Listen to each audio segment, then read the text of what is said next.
नमस्कार, मी सागर जोशी. TV9 मराठीमध्ये आपलं स्वागत आणि बातमीपत्रात घेणार आहोत गावखेड्यातील महत्त्वाच्या बातम्यांचा वेगवान आढावा. 36 जिल्हे 50 बातम्यांमधून. नववर्षाच्या स्वागतासाठी माथेरानमध्ये मोठ्या संख्येने पर्यटक दाखल. मात्र ई-रिक्षा कमी असल्याने पर्यटकांची गैरसोय. रिक्षांची संख्या वाढवण्याची मागणी. 31sta आनंद साजरा करण्यासाठी सिंधुदुर्ग जिल्ह्यामध्ये सलग दुसऱ्या दिवशी गर्दी. महाराष्ट्राबरोबरच कर्नाटक आणि गोवा राज्यातून देखील पर्यटक दाखल. रत्नागिरीमध्ये 31च्या पार्श्वभूमीवर जिल्हा पोलीस सज्ज. समुद्रकिनारी गाडी घेऊन जाण्यास अटकाव. तर जिल्ह्यामध्ये ठिकठिकाणी नाकाबंदी केल्याची पोलीस अधीक्षक धनंजय कुलकर्णी यांची माहिती. सिंधुदुर्गच्या सावंतवाडीमध्ये मिनी पर्यटन महोत्सवाचं मोठ्या उत्साहात उद्घाटन. आमदार दीपक केसरकर आणि निलेश राणे यांची उपस्थिती. पुढील 3 दिवस महोत्सव सुरू राहणार. साताऱ्याच्या शिवसागर जलाशयावर नववर्षाच्या स्वागतासाठी पर्यटकांची गर्दी. वॉटर स्पोर्ट्स, पॅरासेलिंगच्या माध्यमातून पर्यटकांकडून बोटिंगचा आनंद. नाशिकच्या निफाडमधील नांदूर माध्यमेश्वर पक्षी अभयारण्यामध्ये पर्यटकांची मोठी गर्दी. देशी विदेशी जातीचे 25 ते 30 हजार पक्षी. नयनरम्य दृश्य पाहण्यासाठी पर्यटकांची मोठी गर्दी. कोयना धरण आणि सह्याद्री व्याघ्र प्रकल्पातील सर्वच पर्यटन स्थळं 28 डिसेंबर ते 1 जानेवारीपर्यंत बंद. नवीन वर्षाच्या पार्श्वभूमीवर वन विभागाचा निर्णय. अमरावती शहरामध्ये नववर्षानिमित्त 40 अधिकाऱ्यांसह 800 पोलीस बंदोबस्तासाठी तैनात. नववर्षाचा जल्लोष करताना कुठलीही वाईट घटना घडू नये यासाठी पोलिसांचा बंदोबस्त. पोलिसांकडून ड्रंक अँड ड्राईव्ह विरोधात मोहीम राबवण्यात येणार. 31 डिसेंबरच्या पार्श्वभूमीवर लोणावळ्यातील टायगर पॉईंट त्याचबरोबर लायन्स पॉईंट इथं पर्यटकांना बंदी. पर्यटन स्थळांवर होणारी गर्दी टाळण्यासाठी प्रशासनाचे आदेश. 31साठी लोणावळा पोलीस सज्ज. पोलिसांकडून पर्यटकांना हुल्लडबाजी न करण्याचं आवाहन. कोरेगाव भीमा इथला विजयस्तंभ अभिवादन सोहळ्यानिमित्त ग्रामीण पोलिसांकडून कडक बंदोबस्त ठेवण्यात येणार. गर्दीच्या नियोजनासाठी 4800 कर्मचारी तैनात असणार. सोमवती अमावस्येनिमित्त जेजुरी गडावर भक्तांची मांदी आळी. खंडेरायाची पालखी गडावरून शाही स्नानासाठी करा नदीवर निघताना ड्रोनच्या माध्यमातून टिपलेली नयनरम्य दृश्य कॅमेऱ्यात कैद. मराठवाड्यातील विविध जिल्ह्यामध्ये वेळ अमावस्या साजरी. सोलापूरमध्ये शिवारामध्ये पंचमहाभूतांची पूजा देखील करण्यात आली. सोमवती अमावस्येनिमित्त खंडेरायाच्या दावडी निमगावातील मंदिरामध्ये यात्रोत्सव. खंडेरायाच्या दर्शनासाठी भाविकांची मोठी गर्दी. अहिल्यानगर जिल्ह्यातील शनिशिंगणापूरमध्ये सोमवती अमावस्येनिमित्त भाविकांची गर्दी. शनी मंदिर परिसरामध्ये देशभरातून भाविक दाखल. तुळजाभवानी मंदिरातील धार्मिक विधीच्या वेळेमध्ये बदल. उद्यापासून 14 जानेवारीपर्यंत शाकंभरी महोत्सव. महोत्सवाच्या पार्श्वभूमीवर मंदिरातील धार्मिक विधीच्या वेळेमध्ये बदल. मंदिर प्रशासनाचा निर्णय. 2 जानेवारीपर्यंत सप्तशृंगी देवीचं दर्शन 24 तास सुरू राहणार. श्री सप्तशृंगी गडावर येणाऱ्या भाविकांची गर्दी लक्षात घेता मंदिर प्रशासनाचा निर्णय. संतोष देशमुखांचे बंधू धनंजय देशमुख यांनी सीआयडी पोलीस अधीक्षकांची भेट घेतली. सीडीआर बाबत उद्या माहिती देणार. भावाच्या हत्येमधील आरोपींना शिक्षा झाली पाहिजे, धनंजय देशमुख यांची मागणी. बीडचे खासदार बजरंग सोनवणे यांनी देखील पोलीस अधीक्षक नवनीत कावत यांची भेट घेतली. 2 तारखेपर्यंत आरोपींना अटक न झाल्यास उपोषणाला बसण्याचा सोनवणेंचा इशारा. बीडमधील सरपंच संतोष देशमुख हत्या प्रकरणी बुलढाण्यामध्ये मूकमोर्चा. लातूर बीडनंतर आता बुलढाण्यामध्ये सिंदखेड राजा इथं मूकमोर्चाचं आयोजन. बुलढाण्यातील मूकमोर्चामध्ये संतोष देशमुख यांच्या कुटुंबियांची देखील उपस्थिती.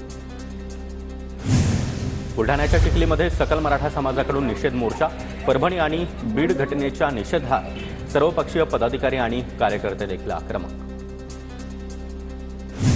सीआयडीचं पथक बीडमध्ये दाखल. सीआयडीचे पोलीस अधीक्षक सचिन पाटील यांच्याकडून बीडच्या शहर पोलीस ठाण्यामध्ये काही जणांची चौकशी. संतोष देशमुख हत्यानंतर आता थर्मल राखेमुळे बीड जिल्हा चर्चेत. परळीमधील औष्णिक विद्युत निर्मिती केंद्रामधून निघणारी राख घेण्यासाठी राख माफियांचा आहे दोष. वाल्मी कराड यांच्यावरील खोटे गुन्हे मागे घ्या. सामाजिक कार्यकर्त्या मयुरी बांगर यांचं बीडच्या जिल्हाधिकारी कचेरीसमोर उपोषण. बीड जिल्ह्यामध्ये आतापर्यंत 105 बंदुकीचे परवाने रद्द. आणखी काही परवाने रद्द होण्याची शक्यता. पोलीस अधीक्षकांनी माहिती दिल्याची सुरेश धस यांची माहिती. केंद्रीय मंत्री रामदास आठवले यांनी बीडच्या मस्साजोग इथल्या संतोष देशमुख कुटुंबियांची भेट घेतली. बीड परभणी प्रकरणातील कुटुंबियांना न्याय मिळायलाच हवा, आठवले यांची मागणी. केंद्रीय सामाजिक न्याय राज्यमंत्री रामदास आठवले यांनी परभणीमध्ये स्वर्गीय विजय वाकोडे यांच्या निवासस्थानी भेट दिली. आंबेडकरी चळवळीतील नेते असलेल्या वाकोडे यांच्या कुटुंबियांची सांत्वनपर भेट घेतली. अहिल्यानगर शहरामधील अतिक्रमणाविरोधात आमदार संग्राम जगताप आक्रमक. पोलीस अधीक्षकांची भेट घेऊन ठोस उपाययोजना करण्याची मागणी. पालघरमधील वाढवण बंदराला दुग्ध प्रकल्पाच्या धरणाचं पाणी आरक्षित. महाराष्ट्र जीवन प्राधिकरणाकडून पाणी पुरवठा योजनेसाठी 328 कोटींच्या निधीला मान्यता. मस्साजोग हत्या प्रकरणी सकल मराठा समाजाचं तहसीलदारांना निवेदन. फरार आरोपीला अटक करून फाशी देण्याची मागणी. अकोल्यामध्ये भाजपच्या जिल्हा परिषद सदस्यासह 11 जणांचं पक्षातून निलंबन. विधानसभा निवडणुकीमध्ये पक्षविरोधी काम केल्यानं कारवाई.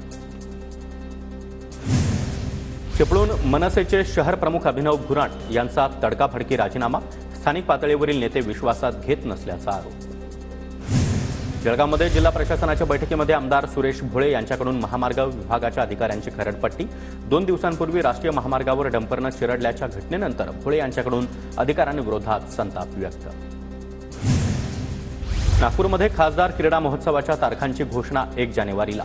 पॅरिस पॅरा ऑलिम्पिकमध्ये सुवर्णपदक विजयी खेळाडूंचा सन्मान होणार. 1 जानेवारीला सायंकाळी 5:30 वाजता महोत्सवाची तारीख घोषित केली जाणार.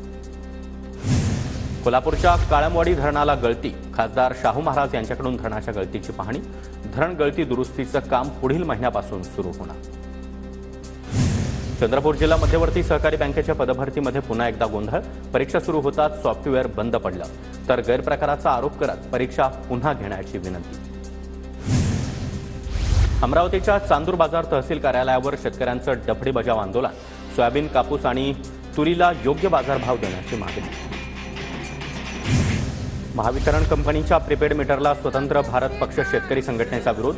प्रीपेड मीटरच्या माध्यमातून लूट होणार असल्याचा आरोप. प्रीपेड मीटर बसवण्याची प्रक्रिया बंद करण्याची मागणी. धाराशिवमध्ये शेतकऱ्याची तक्रार उशिरा घेतल्यानं पोलिसांवर कारवाई. तुळजापूर पोलीस ठाण्यामधील कॉन्स्टेबलवर निलंबनाची कारवाई. पवनचक्की कंपनीच्या गुंडांकडून मारहाण झाल्याची करण्यात आली होती तक्रार. भंडाऱ्यामध्ये पाणीपुरवठा योजनेच्या जलवाहिनीसाठी पुन्हा एकदा रस्त्याचं खोदकाम. मागील 6 ते 7 वर्षांपासून शहरामध्ये खोदकाम सुरू. नागरिक त्रस्त. धुळ्याच्या अजंग गावामध्ये 4 वर्षांपूर्वी बांधण्यात आलेलं आरोग्य केंद्र अद्यापही बंद अवस्थेत. आरोग्य केंद्र बंद असल्यानं नागरिकांवर धुळे शहरामध्ये जाऊन उपचार घेण्याची वेळ. उपकेंद्र सुरू न झाल्यास ग्रामस्थांचा आंदोलनाचा इशारा.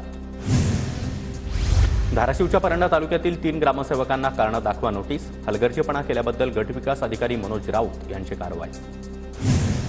सलग सुट्ट्यांमुळे लातूरच्या एसटी आगारातून बसेसच्या फेऱ्या वाढवल्या. पुणे, सोलापूर आणि उदगीर मार्गावर फेऱ्यामध्ये वाढ. यंदा विक्रमी उत्पन्न मिळण्याची अपेक्षा. राज्यभरात अवकाळी पाऊस आणि गारपिटीमुळे रब्बी पिकांना मोठा फटका. जळगाव, धुळे, सांगली या जिल्ह्यामध्ये सुमारे 2600 हेक्टरवरील पिकांचं नुकसान क्षेत्रामध्ये वाढ होण्याची शक्यता. जळगावातील रावेर आणि जामनेरमध्ये अवकाळी पावसामुळे हरभरा पिकाला मोठा फटका. काही ठिकाणी फुलगळ झाल्यानं उत्पादनात घट होण्याची शक्यता. 7 दिवस मोसंबी मार्केट बंद राहणार. जालना कृषी उत्पन्न बाजार समितीमध्ये माहिती. उत्तर भारतातील वाढलेल्या थंडीमुळे 30 डिसेंबर ते 5 जानेवारी दरम्यान मोसंबी मार्केट बंद ठेवण्याचा निर्णय. चंद्रपुरात दुचाकीस्वारांवर वाहतूक नियंत्रण शाखेची कारवाई. सायलेन्सर मॉडिफाय करत फटाके उडवत जाणाऱ्या 65 फटाकेबाजांवर कारवाई करत वाहनं देखील जप्त केली. कोल्हापूरच्या कुरुंदवाड नरसिंहवाडी पुलावर 4 चाकीची दुचाकीला धडक. 2 जण जखमी. अपघातामुळे काही काळ वाहतूक कोंडीचं चित्र.